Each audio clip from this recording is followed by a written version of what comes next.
हमारे उत्तर प्रदेश में एक बहुत बड़ा दलाल रहता है वसीम रिजवी नाम का। ये थोड़े थोड़े टाइम पे कुछ ऐसी हरकत करता है कि मीडिया में इसको सुर्खी मिल जाए। बाबरी मस्जिद का मामला चल रहा था तो इसने लखनऊ में बैनर लगवाए थे कि मस्जिद तो मुसलमानों को दे देना चाहिए राम मंदिर के लिए। बहुत बड़ा दलाल है ये वसीम रिजवी। इसने एक फिल्म भी बनाई थी हजरत आयशा रजी अल्लाह तआला अन्हा के ऊपर, जिसमें हजरत आयशा की बड़ी तौहीन की थी। जब उस पर बहुत वावैला हुआ तो उसने उस फिल्म को रोक दिया। आज वसीम रिजवी का एक नया कारनामा आपको बताऊं, उसने सुप्रीम कोर्ट में एक अपील दाखिल की है, एक केस दायर किया है कि कुरान की 26 आयतें ऐसी हैं जो मुसलमानों को जंग करने और जिहाद करने की तालीम देती है, लिहाजा ये 26 आयतें कुरान से निकाली जाएं, तभी भारत के अंदर शांति हो सकती है। कोई वसीम रिजवी को ये बता दे कि 1400 साल पहले जब अल्लाह ने अपने नबी को मेराज का सफर कराया और बैतुल मुकद्दस में अपने नबी को सारे नबियों का इमाम बनाया, उसी दिन ये फैसला हो गया कि नबी की शरीयत क़यामत तक की शरीयत है। और नबी जो किताब लेकर के दुनिया में आए हैं, जिसको अल्लाह ने कुरान का नाम दिया है, ये जो कुरान अल्लाह की किताब है ये क़यामत तक की किताब है और इस किताब में कोई चेंजिंग नहीं की जा सकती। वसीम रिजवी के जैसे एक नहीं 1000 मक्कार किस्म के लोग पैदा हो जाए, लेकिन कुरान के अंदर 26 आयतें तो छोड़ दो, एक आयत तो छोड़ दो, कुरान से एक हर्फ भी कोई निकाल नहीं सकता। कुरान को तुम कहां से निकालोगे? कुरान को तुम कहां से बदलोगे? कुरान को अगर तुमने कागज के प्रिंटेड कुरान को अगर नऊज़ु बिल्लाह तुमने चेंज भी कर दिया तो दुनिया के लाखों करोड़ों अल्लाह के उन बंदों के सीने से तुम कुरान को कैसे निकालोगे जिन्होंने कुरान को हिफ्ज कर लिया है? कोई और किताब मुझे ला करके दिखा दो कि 5 साल का बच्चा इतनी मोटी किताब याद कर ले और फर फर फर पर पूरी किताब सुना दे। ये रब का कुरान है, ये उसका एजाज है, ये उसका मोजज़ा है कि 5 साल के बच्चे को पूरा कुरान याद हो जाता है और तरावी की नमाज में वो बच्चा खड़ा होकर के पूरा कुरान सुना देता है। मेरे भाइयों, ये अल्लाह ने अपने किताब की, अपने कुरान की हिफाजत का अल्लाह ताला ने ये सिस्टम रखा है। 26 आयतें निकाल दो। अरे तुझे नहीं समझ में आई वो 26 आयतें? तुझे लग रहा है वो दहशतगर्दी की तालीम दे रही है, वो आतंकवाद की तालीम दे रही, तो उन आयतों को निकाल दिया जाए। इस्लाम कभी आतंकवाद की शिक्षा नहीं देता। मगर ये बात नोट कर लो,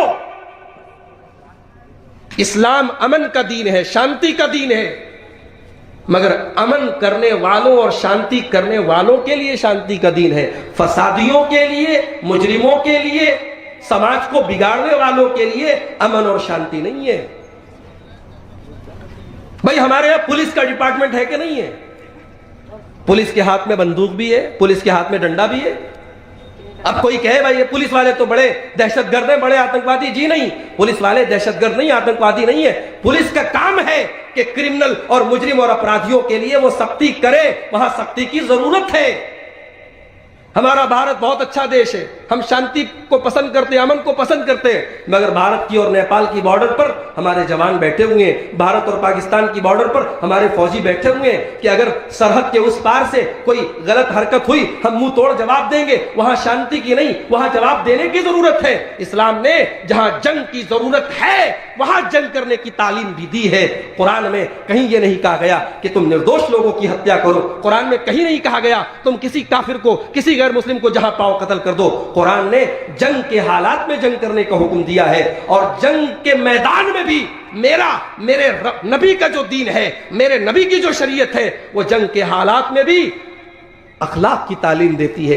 दुनिया वाले कहते हैं जंग के मैदान में सब कुछ जायज है, मेरे नबी कहते हैं नहीं, जंग के मैदान में सब कुछ जायज नहीं है। किसी बच्चे को कत्ल मत करो, किसी बूढ़े को कत्ल मत करो, किसी दरख्त को मत जलाओ, किसी पेड़ को आग मत लगाओ, किसी औरत पर हाथ मत उठाओ। जंग के मैदान में भी इस्लाम ने रिस्ट्रिक्शंस लगाए हैं, पाबंदियां लगाई है, इस्लाम ने नियम बनाए हैं। दुनिया में जंग का कोई नियम नहीं होता, मगर इस्लाम ने जंग का भी नियम बताया है मेरे भाइयों। तो वसीम रिजवी जैसे दलालों से के अपीलें दायर कर देने से अल्हम्दुलिल्लाह हमें पूरा यकीन और ईमान है कि कुरान के अंदर कोई चेंजिंग होने वाली नहीं है। ये अलग बात है कि हमारी मुस्लिम कौम के अंदर इस किस्म के जितने दलाल किस्म के लोग जो अपने आप को सो कॉल्ड मुसलमान कहते हैं, इनकी कलई और इनकी हकीकत इस तरीके से खुलती और सामने आती है। सारे नबियों की आपने इमामत कराई। जानते हो, किसी बड़े होटल में जाओ तो होटल में, बड़े होटल की बात कर रहा हूं, 5 स्टार होटल में आप जाएंगे तो होटल वाले आपको वेलकम ड्रिंक पिलाते हैं। वेलकम ड्रिंक, इस्तकबाल के तौर पे आपके स्वागत में आपको कोई बेहतरीन जो है कोई जूस होता है, कोई ड्रिंक होता है, वो पिलाते हैं। और जो बहुत सारे शराब पीने वाले लोग होते हैं उनको शराब भी पिलाते हैं। अब बैतुल मुकद्दस में नमाज पढ़ाने के बाद अल्लाह के नबी को आसमानों की सैर पे जाना है। अब हजरत जिब्राइल अलैहिस्सलाम अल्लाह के नबी के लिए वेलकम ड्रिंक लाते हैं। एक प्याले में शराब लेकर के आए, एक प्याले में दूध लेकर के आए। नबी अकरम के सामने दोनों प्याले रख दिए। आए अल्लाह के नबी, प्याला उठाइए। नबी अकरम ने दूध का प्याला उठाया, शराब को हाथ नहीं लगाया। जैसे ही आपने दूध का प्याला उठाया, हजरत जिब्राइल ने कहा इख्तरतल फितरा, ऐ अल्लाह के नबी आपने फितरत को उठाया है, आपने फितरत को चुना है। आपको अल्लाह ताला ने फितरत वाला बनाया है। आप जो शरीयत दुनिया में लेकर के जा रहे हैं वो शरीयत भी फितरत वाली होगी। आपकी शरीयत में कोई ऐसी शिक्षा नहीं होगी, इस्लाम के अंदर कोई ऐसी तालीम नहीं होगी जो फितरत के खिलाफ हो। फितरत के जितने तकाजे इस्लाम उनके अंदर सही रहनुमाई करेगा। अब भाई दुनिया के बहुत सारे मज़ाहिब में शादी का सिस्टम नहीं है। ईसाइयों के यहां आप देखिए बहुत सारी औरतें रहती है चर्च में, उसको नन कहा जाता है, वो शादी नहीं करती। हमारे हिंदू भाइयों के यहां बहुत सारे लोग ब्रह्मचारी होते हैं, जैसे हमारे योगी आदित्यनाथ हमारे उत्तर प्रदेश के जो चीफ मिनिस्टर है, उन्होंने आज तक शादी नहीं की।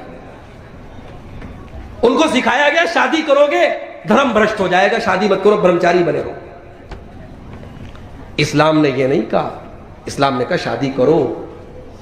मेरे नबी ने शादी की, और कोई अगर ताकत के बावजूद शादी ना करे, इस्लाम ने इसको हराम करार दिया है। और नबी अकरम ने फरमाया फमन रग़िबा अन सुन्नती फलैसा मिन्नी, निकाह करना मेरी सुन्नत है और मेरी सुन्नत को जो छोड़ेगा उसका मुझसे कोई ताल्लुक नहीं। आज इस पर भी हमें और आपको गौर करने की जरूरत है। लड़का जवान हो गया, लड़की जवान हो गई, फितरत का तकाजा है, दोनों को शादी की जरूरत है। हमने शादी को मुश्किल बना दिया, हमने फितरत के तकाजे के खिलाफ काम किया, हमने जहेज की रस्म लगा दी, हमने लेन देन की रस्म लगा दी, शादी मुश्किल हो गई। हालात ये हो गए कि जहेज की वजह से आयशा बानो जैसी लड़कियां आत्महत्या करने लगी, खुदकुशी करने लगी। हालात ऐसे हो गए, कितने गरीब बाप की लड़कियां आज घुट घुट के मर रही हैं और उनका बाप अपने वक्त के पहले बूढ़ा हो रहा है। बाप को टेंशन है, मैं अपनी लड़की की शादी कैसे करूंगा। हमने निकाह को मुश्किल बना दिया। तो फितरत कि जहां तुम मुखालफत करोगे, फितरत के खिलाफ जाओगे, वहां बिगाड़ पैदा होगा। निकाह को मुश्किल बनाओगे, जिना आसान हो जाएगा। नबी के जमाने में निकाह आसान था, कोई बारात का चक्कर नहीं था। हमारे उलमा बैठे, मुझे कोई एक दलील ला करके दे दो कि किसी सहाबी ने अपनी लड़की की शादी के लिए बारात बुलाई हो, अपनी लड़की को शादी में जहेज दिया हो। इस्लाम ने लड़की के बाप को हर बोझ से आजाद कर दिया है, और हमने इतना बड़ा बोझ बना दिया है आज कि लड़की जब पैदा होती है बाप के दिल में यह ख्याल आता है बहुत बड़ा बोझ बन करके आई है, अब इसकी शादी करने की इतनी भारी जिम्मेदारी मेरे कंधों पर आ गई। भारत की बीमा कंपनियां, मैं मदरसे में पढ़ाता हूं, मेरे पास LIC वाले आए, मास्टर साहब, मौलवी साहब आपके कितने बच्चे? मैंने कहा 2 बेटियां हैं।